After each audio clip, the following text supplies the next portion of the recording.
As we near the end of 2024, many of the global conflicts that dominated the headlines will be top of mind for world leaders in the new year, especially President-elect Donald Trump.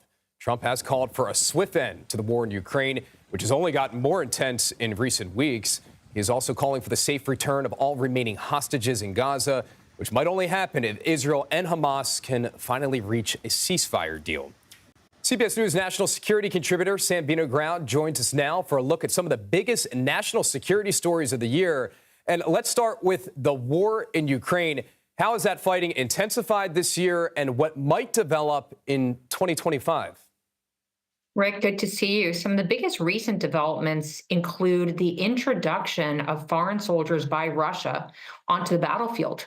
North Korean soldiers arrived on the front lines of Ukraine several weeks ago, and ultimately their presence is what ultimately led President Biden to authorize Ukraine to use U.S.-made long-range weapons inside of Russia. Since that time, we know that North Korea has suffered fatalities on the battlefield in Ukraine, and the war continues, unfortunately, to violently continue.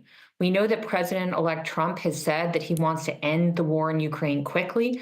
We also know that he considers Biden's decisions to authorize the use of those long-range U.S. weapons inside of Russia to be a categoric mistake. So we will all be looking to see whether he does restrict Ukraine from using U.S.-made long-range weapons inside of Russia, and whether he agrees with Putin that in order to end the war, Putin should keep some of the territory that Russia has managed to hold over the last few years.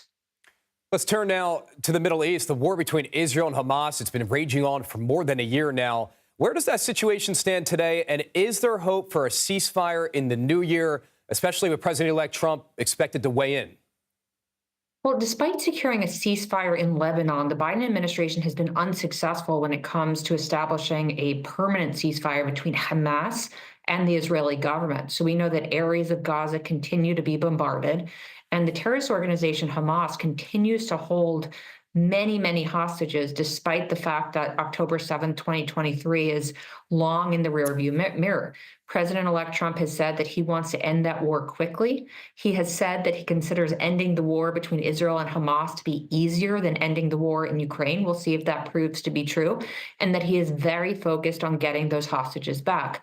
Now, we do know that one of Hamas's biggest supporters, Iran, has been seriously weakened over the past several months due to bombardment of its proxies by Israel, the United States, and others, as well as a series of losses in places like Syria and Lebanon. So we'll see if President-elect Trump has a strategy to bolster negotiations between Hamas and Israel, but also importantly, whether he takes a different approach when it comes to Iran. Remember, President-elect Trump, during his first term, launched an unprecedented U.S. military strike inside of Iran's borders itself and assassinated IRGC commander Qasem Soleimani.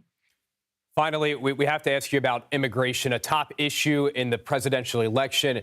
What has happened to the pace of migrant encounters at the border, and how could immigration policy see some of those sweeping changes under the next administration now?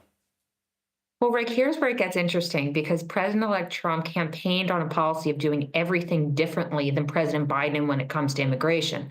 But the reality is that apprehensions of irregular migrants between ports of entry at our border are at a 4-year low. They're at the lowest point since September 2020. That is in large part because of an executive order that President Biden signed in June that really first restricted individuals from seeking asylum when encountered between ports of entry at our border. So right now, enforcement on our exterior borders is at a relative low compared to what it was last year. That is why more likely Trump is going to be very focused on what we call interior enforcement, or deporting people who are here illegally. I will note that as a former Homeland Security official, I will tell you it takes large teams to find individuals on the interior of this country, take them into detention, and then ultimately find somewhere to deport them to.